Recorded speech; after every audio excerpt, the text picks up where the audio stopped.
എല്ലാവർക്കും നമസ്കാരം. എൻ്റെ പേര് ഡോക്ടർ ദിലീപ് കുമാർ KP. കേരള സർപ്പക്കാവ് സംരക്ഷണ സമിതിയുടെ സ്ഥാപകനും സംസ്ഥാന പ്രസിഡന്റുമാണ്. ജൂൺ 5 ലോക പരിസ്ഥിതി ദിനമാണ്. പരിസ്ഥിതി ദിനത്തിന് കേരളത്തിന് പ്രത്യേക പ്രാധാന്യം തന്നെയുണ്ട്. കാരണം പരിസ്ഥിതിയുമായിട്ട് അഭേദ്യമായി ബന്ധപ്പെട്ടതാണ് നമ്മുടെ സർപ്പക്കാവുകൾ. കന്യാകുമാരി മുതൽ അങ്ങ് നീലേശ്വരം വരെയുള്ള പ്രദേശത്ത് കേരളത്തിൽ സർപ്പക്കാവുകളുണ്ട്.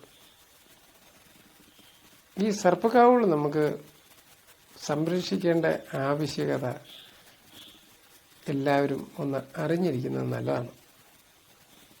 ഈ സർപ്പക്കാവ് എന്ന് പറയുന്നത് നമ്മുടെ പൈതൃക സമ്പത്താണ്. നമുക്ക് പൂർവികമായിട്ട് ഓരോ കുടുംബത്തിന് ലഭിച്ചതാണ് ഈ സർപ്പക്കാവ് എന്ന് പറഞ്ഞാൽ. നമുക്ക് പൈതൃകമായിട്ട് ലഭിച്ചതായതുകൊണ്ട് തന്നെ നമ്മുടെ ഈ പൗരാണിക സമ്പത്ത് സംരക്ഷിക്കാനൊരു ബാധ്യത നമുക്കുണ്ട്. ഈ സർപ്പക്കാവ് എന്ന് പറയുമ്പം അത് നമ്മൾ ഒറ്റ നോട്ടത്തിൽ പെട്ടെന്ന് നമ്മൾ സർപ്പക്കാവ് എന്ന് പറയുമെങ്കിലും അതൊരു ആരാധനയുടെ രീതിയിലാണ് കേരളത്തിലത് മുന്നോട്ട് പോയിക്കൊണ്ടിരിക്കുന്നതെങ്കിൽ പോലും ഇതിന് നിരവധി ഗവൺമെന്റ് ഡിപ്പാർട്ട്മെന്റുകളുമായിട്ട് അഭേദ്യമായിട്ട് ബന്ധമുണ്ട്. അത് സർപ്പക്കാവുള്ള എല്ലാ കുടുംബങ്ങളും അറിഞ്ഞിരിക്കേണ്ടതാണ്. കാരണം ഓരോ സർപ്പക്കാവിനും കുറച്ച് ഭൂമി ഉണ്ടാവും. 2 സെന്റ് ആയിക്കോട്ടെ, 5 സെന്റ് ആയിക്കോട്ടെ, 10 സെന്റ് ആയിക്കോട്ടെ, അല്ലെങ്കിൽ അര ഏക്കർ ആയിക്കോട്ടെ, സർപ്പക്കാവിന് സ്വന്തമായിട്ട് ഭൂമിയുണ്ട്. പക്ഷെ നമ്മൾ ഈ റവന്യൂ രേഖകളിൽ എവിടെ ചെന്ന് നോക്കിയാലും ഒരിടത്തും സർപ്പക്കാവുന്നൊരു വാക്ക് നമുക്ക് കാണാൻ പറ്റത്തില്ല. സർപ്പക്കാവുന്നൊരു സാധനം നമ്മുടെ റവന്യൂ രേഖകളിലില്ല. സംശയം ഉണ്ടെങ്കിൽ നിങ്ങൾക്ക് വിവരാവകാശ നിയമം വെച്ച് നിങ്ങളുടെ വില്ലേജ് ഓഫീസർക്ക് ഒരു അപേക്ഷ വെച്ച് കൊടുത്തേ, നമ്മുടെ ഈ വില്ലേജിൽ എത്ര സർപ്പക്കാവുണ്ടെന്ന് ചോദിച്ച് അവിടെ വ്യക്തമായ കണക്കുമില്ല, ഒന്നുമില്ല, യാതൊരു അറിവും അവർക്കില്ല. കണക്കുകൾ ലഭ്യമല്ല എന്നേ നിങ്ങൾക്ക് മറുപടി ലഭിക്കത്തുള്ളൂ.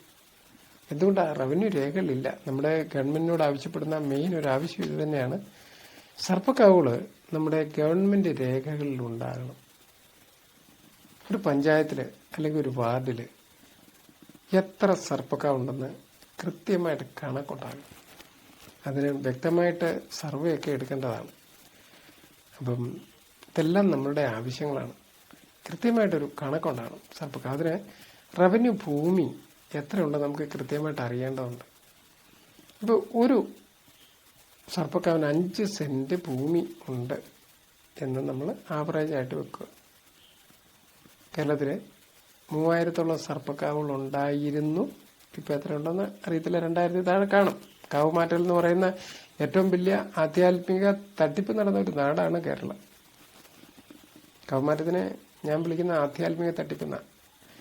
അറിവില്ലാത്തവരെ ആചാര്യന്മാരും ജ്യോത്സ്യന്മാരും കൂടി ചേർന്ന് വിഡ്ഢികളാക്കിയെന്നാണ് ഞാൻ പറയുന്നത്.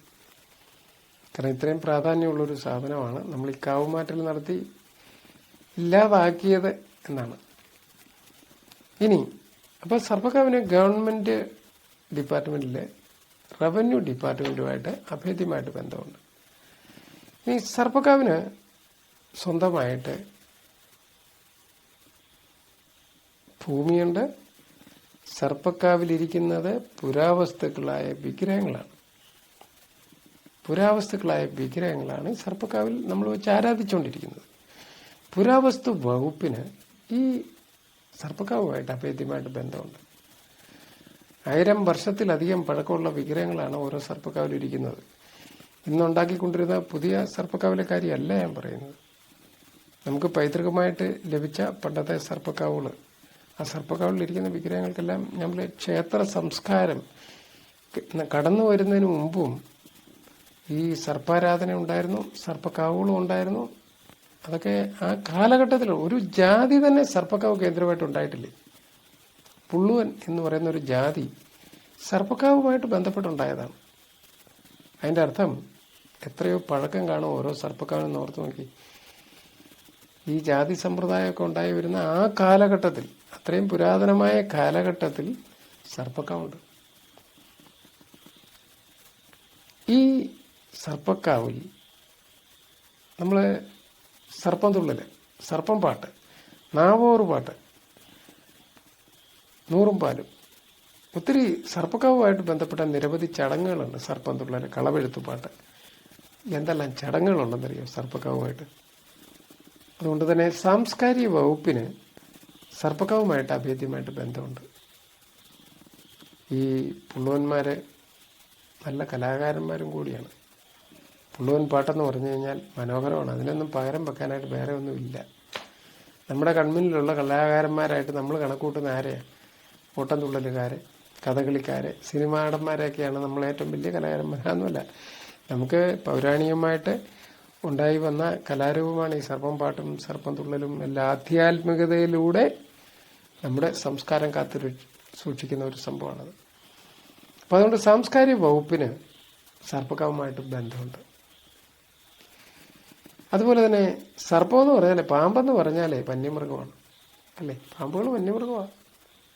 അതുകൊണ്ട് തന്നെ വന്യമൃഗ സംരക്ഷണ വകുപ്പിനും ഇതിനകത്ത് പങ്കുണ്ട്. എത്ര ഗവൺമെന്റ് ഡിപ്പാർട്ട്മെന്റുകളാണ് ഇതിനകത്ത് വരുന്നതെന്ന് മനസ്സിലാക്കണം. സർപ്പക്കാവിൽ വൃക്ഷങ്ങളും ഔഷധ സസ്യങ്ങളും നിൽക്കുന്നതുകൊണ്ട് വനം പരിസ്ഥിതി വകുപ്പിന് ഇതിനകത്ത് പങ്കുണ്ട്. നിലവിലിപ്പം ഈ വനം പരിസ്ഥിതി വകുപ്പിൽ നിന്ന് മാത്രമേ സർപ്പക്കാവ് സംരക്ഷിക്കാൻ ഫണ്ട് ലഭ്യമാകുന്നുള്ളൂ. അത് 2010 ശ്രീ ബിനോയ് വിശ്വം മിനിസ്റ്ററായിരുന്ന കാലത്താണ് കേരള സർപ്പക്കാവ് സംരക്ഷണ സമിതി നിവേദനമൊക്കെ നൽകി കാവ് സംരക്ഷിക്കാൻ ഫണ്ട് വേണമെന്ന് ആവശ്യപ്പെട്ടതും. അങ്ങനെയാണ് ഇന്ന് നിങ്ങൾക്ക് വനം വകുപ്പിലൂടെ സർപ്പക്കാവിന് ഫണ്ടൊക്കെ കിട്ടുന്നുണ്ടെങ്കിൽ അതിന്റെ പിന്നിൽ കേരള സർപ്പക്കാവ് സംരക്ഷണ സമിതിയുടെ കഴിഞ്ഞ 17 കൊല്ലത്തെ പ്രയത്നം ഉണ്ടെന്നുകൂടി ഓർക്കുക. ഇനി സർപ്പക്കാവ്, ഓരോ പഞ്ചായത്തിലും സർപ്പക്കാവുകളുണ്ടല്ലോ. ഈ സർപ്പക്കാവിന്റെ പരിസരത്ത് വന്ന് ഓരോരുത്തരും ചുളുവിലയ്ക്ക് ഭൂമി മേടിക്കും. സർപ്പദോഷമാണെന്നും പറഞ്ഞാൽ മേടിക്കുന്നത്. അപ്പൊ ഈ മേടിച്ച ഭൂമിയിൽ കെട്ടിടം പണിയാനായിട്ട് അപേക്ഷ വെക്കുന്നത് എങ്ങോട്ടാ? തദ്ദേശ സ്വയംഭരണ വകുപ്പിലാണ്. പഞ്ചായത്ത്, മുനിസിപ്പാലിറ്റി, കോർപ്പറേഷൻ, ഇവിടെയൊക്കെയാണ് അപേക്ഷ വെക്കുന്നത്.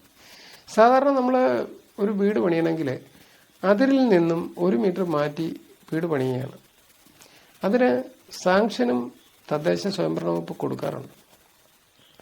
പക്ഷേ ഈ വീട് പണിയുന്നവര് ഈ വീട് പണി അങ്ങോട്ട് തീരുന്നിടം വരെ ഈ സർപ്പക്കാവിലെ ഭയങ്കര ഭക്തജനങ്ങളായിരിക്കും. ഇത് തീരുന്ന നിമിഷം അവർ ചെയ്യുന്ന ആദ്യത്തെ പരിപാടിയുണ്ട്. അതായത് പഞ്ചായത്ത് സെക്രട്ടറിക്ക് അല്ലെ തദ്ദേശ സ്വയംഭരണ വകുപ്പ് സെക്രട്ടറിക്ക് ഒരു പരാതി കൊണ്ട് കൊടുക്കും. സർപ്പക്കാവിലെ ഉയരമുള്ള വൃക്ഷങ്ങൾ വീടിന്റെ മുകളിലേക്ക് മറിഞ്ഞു വീണ് ജീവനും സ്വത്തിനും ഭീഷണി ഉയർത്തുന്നു. അതുകൊണ്ട് ആ വൃക്ഷങ്ങൾ വെട്ടിത്തരണമെന്നാണ് ആവശ്യം.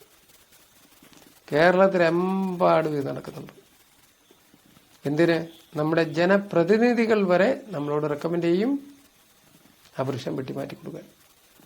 പഞ്ചായത്ത് സെക്രട്ടറി വരെ നിങ്ങളെ വിളിച്ച് പറയും. ഇനി പഞ്ചായത്തിൽ നിന്ന് ഇത് എങ്ങനെയെങ്കിലും അവിടുന്ന് ഒന്ന് ഊരിയെടുത്താൽ അന്നേരം കൊണ്ടുപോയി RDOയ്ക്ക് പരാതി കൊടുക്കും.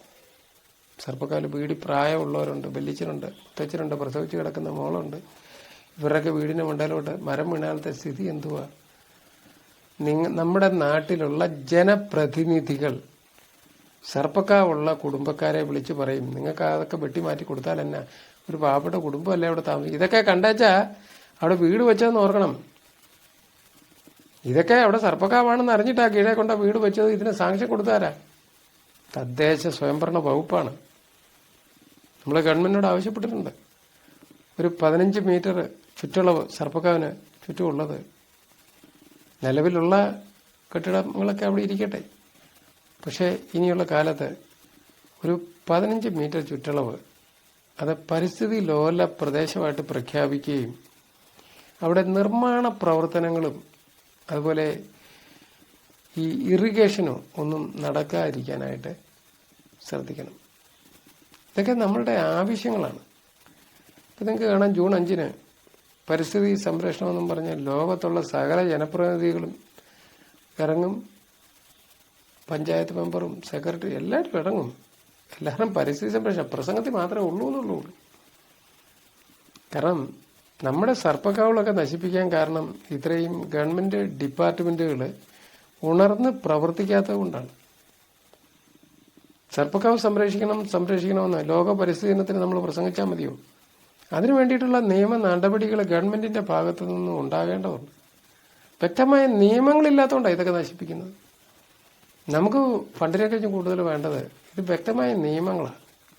സർപ്പക്കാവുകൾ നമുക്ക് സംരക്ഷിക്കപ്പെടണം. ലോക പരിസ്ഥിതി ദിനത്തിന് കേരള സർപ്പക്കാവ് സംരക്ഷണ സമിതി സർപ്പക്കാവുള്ള എല്ലാ കുടുംബങ്ങളോടും പ്രിയപ്പെട്ട യുവജനങ്ങളോട് പ്രത്യേകിച്ചും നിങ്ങളുടെ നാട്ടിലുള്ള ഓരോ സർപ്പക്കാവും സംരക്ഷിക്കാൻ അവിടുത്തെ ആധ്യാത്മിക ചടങ്ങുകളുടെ ഒപ്പം നിങ്ങൾ നിലകൊള്ളണം.